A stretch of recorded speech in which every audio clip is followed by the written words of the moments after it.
نوح علیہ السلام کا ایک بیٹا سام تھا۔ عرب اور بنی اسرائیل اسی کی طرف منسوب ہیں۔ اسی سام کے پوتوں سے ہود علیہ السلام پیدا ہوئے۔ ان کا نسب نامہ اس طرح ہے: ہود بن عبداللہ بن رباح بن جارود بن عامر بن اوس بن ارم بن سام بن نوح۔ ہود علیہ السلام کی قوم کو قوم عاد اور قوم ارم بھی کہا جاتا ہے، کیونکہ عاد اور ارم ہود علیہ السلام کے اجداد تھے۔ قوم ہود احقاف نامی ایک بستی میں آباد تھی، اور یہ بستی عمان اور حضرہ موت کے درمیان ریت کے ٹیلوں والے علاقے میں تھی۔ عربی میں احقاف ریت کے ٹیلوں کو کہتے ہیں۔ یہ علاقہ سمندر کے کنارے واقع تھا اور شہر کے نام سے پکارا جاتا تھا۔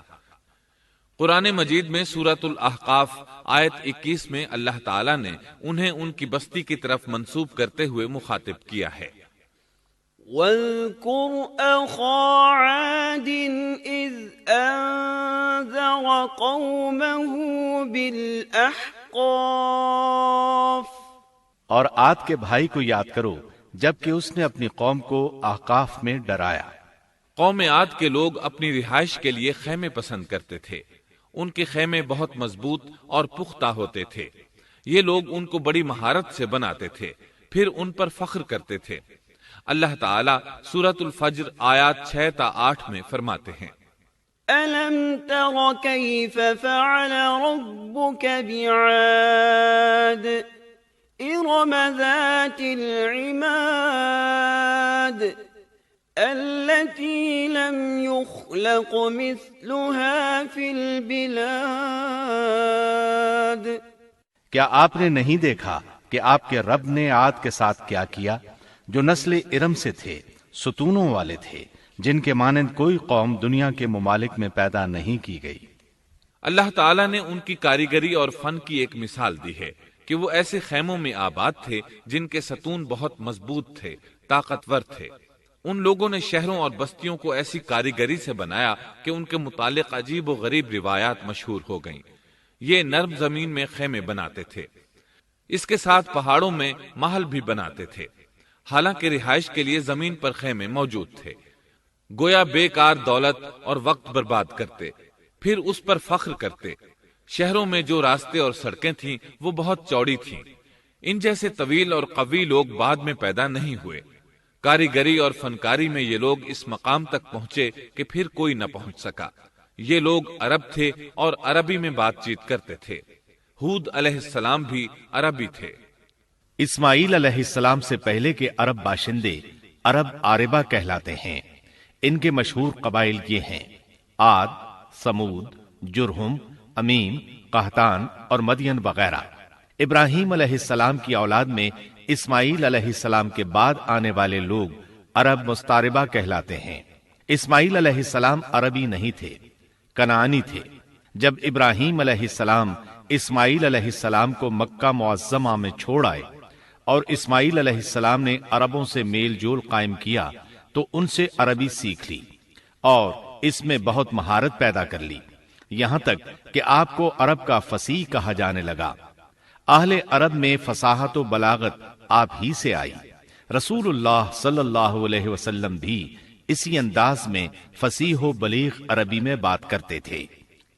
طوفان نوح کے بعد جب دوبارہ لوگوں کو پیدا کیا گیا تو وہ ایک مرتبہ پھر ان بستیوں میں رہنے کے لیے چلے گئے جہاں نوح علیہ السلام رہا کرتے تھے۔ نوح علیہ السلام شام کے شمال اور ترکی کے جنوبی علاقوں میں رہا کرتے تھے۔ لوگ یہاں آباد ہو گئے۔ پھر یہاں سے کچھ لوگ فلسطین اور شام کی طرف ہجرت کر گئے اور کچھ لوگ جزیرے کی طرف ہجرت کر گئے، اور قوم عاد جزیرے کے جنوب میں آ کر آباد ہو گئی۔ اس وقت تمام لوگ توحید پر تھے۔ طوفان کے ساتھ جب زمین پامال ہو گئی تو اس پر سوائے نوح علیہ السلام کی اولاد کے اور کوئی زندہ نہ رہا۔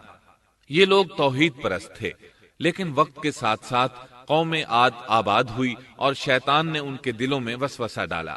اس طرح وہ شیطان کی عبادت کرنے لگے۔ چنانچہ قوم نوح کے بعد سب سے پہلے جس قوم نے بت پرستی اختیار کی وہ قوم عاد تھی۔ اس قوم کو اللہ تعالیٰ نے بہت ڈیل ڈال دیا تھا۔ وہ بہت طاقتور قوم تھی۔ مفسرین بیان کرتے ہیں کہ ان کے جسم بہت مضبوط اور ٹھوس تھے، قد بہت لمبے تھے، آدم علیہ السلام کا قد 60 ہاتھ تھا، اس قوم کا قد بھی قریباً اتنا ہی تھا۔ اس طرف سورۃ الاعراف آیت 69 میں اشارہ موجود ہے۔ اللہ تعالیٰ فرماتے ہیں وَاذْكُرُوا إِذْ جَعَلَكُمْ خُلَفَاءَ مِن بَعْدِ قَوْمِ نُوحٍ وَزَادَكُمْ فِي الْخَلْقِ بَسْطَةً فَاذْكُرُوا آلاءَ اللَّهِ لَعَلَّكُمْ تُفْلِحُونَ۔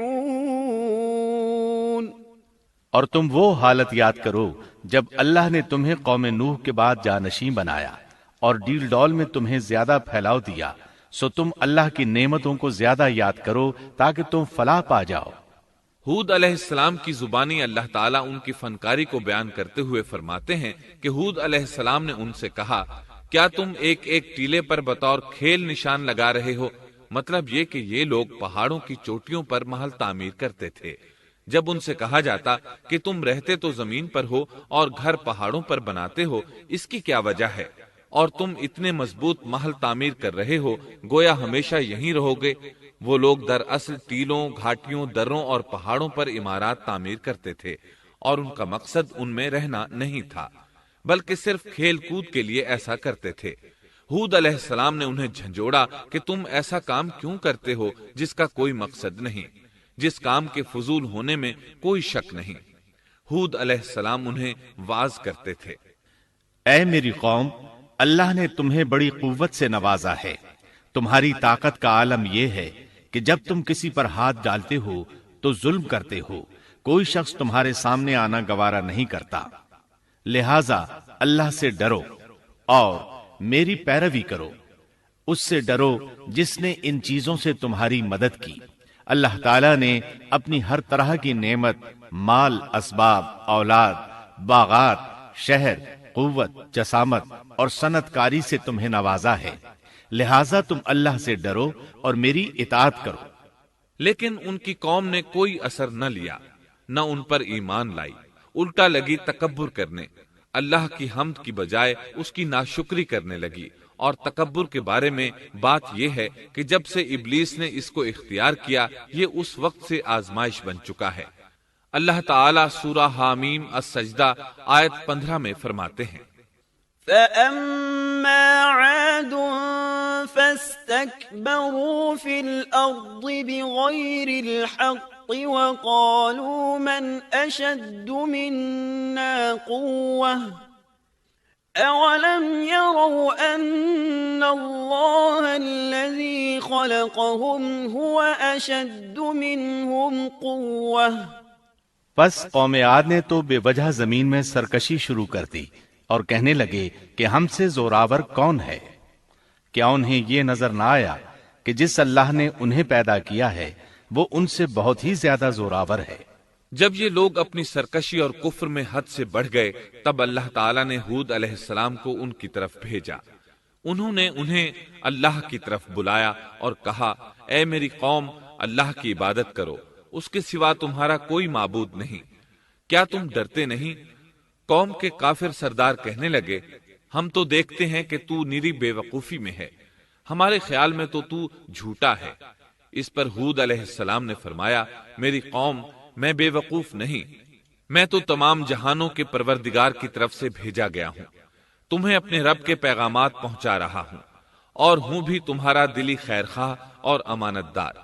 کیا تم اس بات سے تعجب کرتے ہو کہ تم میں سے ایک شخص کی معرفت، اللہ کا ذکر تم تک پہنچا کہ وہ تمہیں خبردار کر دے؟ تم اللہ کی اس نعمت کو یاد کرو کہ اس نے تمہیں قوم نوح کے بعد خلیفہ بنایا اور ڈیل ڈول میں تمہیں زیادہ پھیلاؤ دیا۔ تم اللہ کے احسانات کو یاد کرو تاکہ فلاح اور نجات پا جاؤ۔ ہود علیہ السلام نے اللہ کی عظیم نعمتوں کے ساتھ انہیں نصیحت کی، لیکن وہ بدبخت کفر ہی کرتے رہے۔ آخر انہیں جھنجھوڑنے کے لیے انہوں نے فرمایا، اے میری قوم، اللہ ہی کی عبادت کرو، اس کے سوا تمہارا کوئی معبود نہیں۔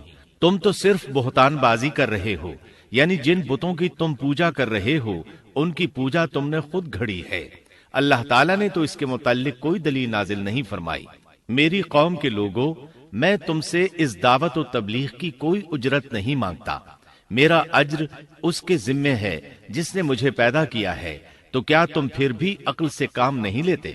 اے میری قوم کے لوگوں، اپنے رب سے گزشتہ گناہوں کی معافی طلب کرو، آئندہ گناہوں سے توبہ کرو، تاکہ وہ برسنے والے بادل تم پر بھیج دے اور تمہیں طاقت میں اور بڑھا دے، تاکہ تم گناہگار ہونے کے باوجود روگردانی نہ کرو۔ ہود علیہ السلام مسلسل انہیں دعوت دیتے رہے، لیکن وہ ظالم قوم نوح کی طرح ان کا مذاق اڑانے لگی اور کہنے لگی، ہمارے خیال میں تو بے وقوف ہے اور شاید تو ہمارے کسی معبود کے بڑے جھپٹے میں آ گیا ہے، تو ہمارے بتوں کو برا کہتا ہے، اس لیے ان میں سے کسی کی مار تم پر پڑی ہے، اسی لیے تو ذہنی مریض بن گیا ہے۔ وہ ظالم لوگ چونکہ آخرت پر ایمان نہیں رکھتے تھے اور دنیا میں خوشحالی کی زندگی بسر کر رہے تھے اور تھے بھی اپنی قوم کے سردار، اس لیے اپنے ماتحتوں سے کہنے لگے، یہ تو تم جیسا ہی انسان ہے، وہی کچھ کھاتا ہے جو تم کھاتے ہو اور پیتا بھی وہی کچھ ہے جو تم پیتے ہو۔ اب اگر تم نے اپنے جیسے انسان کی اطاعت قبول کر لی تو سخت خسارے میں رہو گے۔ کیا یہ تمہیں اس بات سے دھمکاتا ہے کہ جب تم مر کر خاک اور ہڈیاں بن جاؤ گے تو پھر زندہ کیے جاؤ گے؟ ہرگز نہیں، یہ بات امکان سے باہر ہے جس کا وعدہ تم سے کیا جاتا ہے۔ یہ زندگی تو صرف دنیا کی ہے، ہم مرتے جیتے رہتے ہیں، ہم پھر نہیں اٹھائے جائیں گے۔ یہ تو وہ شخص ہے جس نے اللہ پر جھوٹ باندھا ہے، ہم اس پر یقین کرنے والے نہیں۔ ہود علیہ السلام انہیں دعوت دیتے رہے، یہاں تک کہ ان کی قوم نے واضح طور پر کہہ دیا کہ آپ ہمیں واز سنائیں یا نہ سنائیں، ہم تو اپنی روش نہیں چھوڑیں گے، یہ تو پرانے لوگوں کا دین ہے۔ اس طرح قوم انہیں مسلسل جھٹلاتی ہی رہی۔ آخر ہود علیہ السلام نے بھی انہیں کھلم کھلا دھمکی دی اور فرمایا، لوگوں سنو، میں صرف تمہیں ہی نہیں اللہ کو بھی گواہ بنا کر اعلان کرتا ہوں کہ اللہ کے سوا جس کی عبادت ہو رہی ہے میں ان سب سے بری طرح بیزار ہوں۔ اب تم ہی نہیں اپنے ساتھ اوروں کو بھی بلا لو اور اپنے ان سب جھوٹے معبودوں کو بھی بلا لو، اور تم سے جو ہو سکے مجھے نقصان پہنچا دو، مجھے کوئی مہلت نہ دو، نہ مجھ پر ترس کھاؤ۔ یہ فرمانے کے بعد انہوں نے اللہ سے دعا کی، رب انصرنی بما کذبون، اے پروردگار ان کے جھٹلانے پر تو میری مدد فرما۔ اللہ کی طرف سے آپ کو جواب ملا، یہ تو بہت ہی جلد اپنے کیے پر پچھتانے لگیں گے۔ اللہ کے نبی کا انکار کرنے، اس سے بغض رکھنے اور اس کا مذاق اڑانے والوں کا انجام کیا ہوا؟ اللہ نے انہیں ایسے زناٹے کی آندھی سے تہس نہس کیا کہ جس کی تاریخ میں مثال نہیں ملتی۔ اللہ نے ان سے بارش روک لی، اس سے خشک سالی کی کیفیت پیدا ہو گئی، درخت اور پھل ختم ہو گئے، وہ لوگ بارش کی خواہش کرنے لگے۔ اسی حالت میں ایک دن اللہ نے انہیں عذاب دینے کا ارادہ فرمایا۔ انہوں نے دیکھا ایک سیاہ بادل ان کی طرف بڑھ رہا ہے، خوشی سے اچھلنے لگے، کہنے لگے یہ بادل ہم پر برسنے والا ہے، جبکہ ان کا خیال غلط تھا۔ دراصل ابر کی صورت میں یہ وہ قہر الہی تھا جس کے آنے کی وہ جلدی مچا رہے تھے۔ وہ عذاب ان کی بستیوں کی تمام چیزوں، پھلوں، خیموں، درختوں کو تہس نہس کرتا ہوا آیا۔ اسے اللہ کا یہی حکم تھا۔ آندھی اس قدر زبردست تھی کہ پہاڑوں پر ان کے تعمیر کردہ محلوں تک کو اڑا لے گئی۔ مجرموں کا یہی بدلہ ہے۔ اللہ تعالی سورۃ الزاریات آیت 41 اور 42 میں فرماتے ہیں، وفي عاد إذ أرسلنا عليهم الريح العقيم ما تذر من شيء أتت عليه إلا جعلته كالرميم۔ اسی طرح عادیوں میں بھی ہماری طرف سے تنبیہ ہے، جبکہ ہم نے ان پر خیر و برکت سے خالی آندھی بھیجی، وہ جس چیز پر گرتی تھی اسے بوسیدہ ہڈی کی طرح چورا چورا کر دیتی تھی۔ اس آندھی نے ہر چیز کو فنا کر کے رکھ دیا۔ اللہ تعالیٰ ان کی تباہی ایک جگہ ان الفاظ میں بیان کرتے ہیں، قوم عاد نے بھی جھٹلایا، پس کیسا ہوا میرا عذاب اور میری ڈرانے والی باتیں۔ ہم نے ان پر تیز و تند مسلسل چلنے والی ہوا ایک لگاتار منحوس دن میں بھیج دی، جو لوگوں کو اٹھا اٹھا کر دے پٹکتی تھی۔